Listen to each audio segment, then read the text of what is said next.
কারাগার এখন বিএনপি নেতাকর্মীদের স্থায়ী ঠিকানা।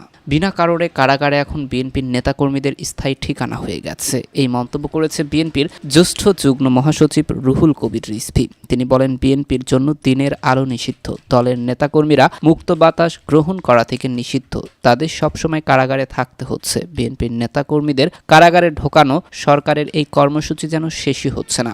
আজ শুক্রবার ঢাকায় জাতীয় প্রেস ক্লাবের সামনে জিয়া প্রজন্ম দল আয়োজিত বিএনপি সব রাজবন্দীদের নিঃশর্ত মুক্তির দাবিতে অবস্থান কর্মসূচিতে বক্তব্য দেন রুহুল কবির রিজভী। বিএনপির জ্যেষ্ঠ যুগ্ম মহাসচিব বলেন, ডামি নির্বাচনকে কেন্দ্র করে বিএনপির 25 থেকে 26 হাজার নেতাকর্মীর প্রায় 4 মাসের কারাগারে ছিলেন। কয়েক হাজার নেতাকর্মী এখনও কারাগারে রয়েছেন। কারাগারে রাজবন্দী কেউই নেই, যারা আছেন তারা বিএনপির কর্মী। সরকারের মন্ত্রীদের এমন বক্তব্যের উল্লেখ করে রিজভী বলেন, রাজবন্দী নামে কোনো শব্দ কি আইন গ্রন্থে লেখা আছে?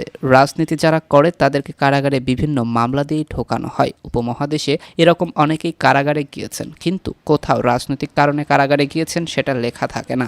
যারা কায়েমি শাসক গোষ্ঠী তারা বিভিন্ন ধরনের অপরাধের অভিযোগে বিরোধীদের কারাগারে নেয়। জিয়া প্রজন্ম দলের কেন্দ্রীয় কমিটির চেয়ারম্যান পারভিন কাউসার মুন্নির সভাপতিত্বে এবং মহাসচিব মোহাম্মদ সারোয়ার হোসেন রুবেলের সঞ্চালনায় কর্মসূচিতে আরও উপস্থিত ছিলেন ঢাকা মহানগর দক্ষিণ বিএনপির আহ্বায়ক মুক্তিযোদ্ধা আব্দুস সালাম, বিএনপির স্বেচ্ছাসেবক বিষয়ক সম্পাদক মীর শরাফত আলী, সম্পাদক শামীমুর রহমান শামীম প্রমুখ।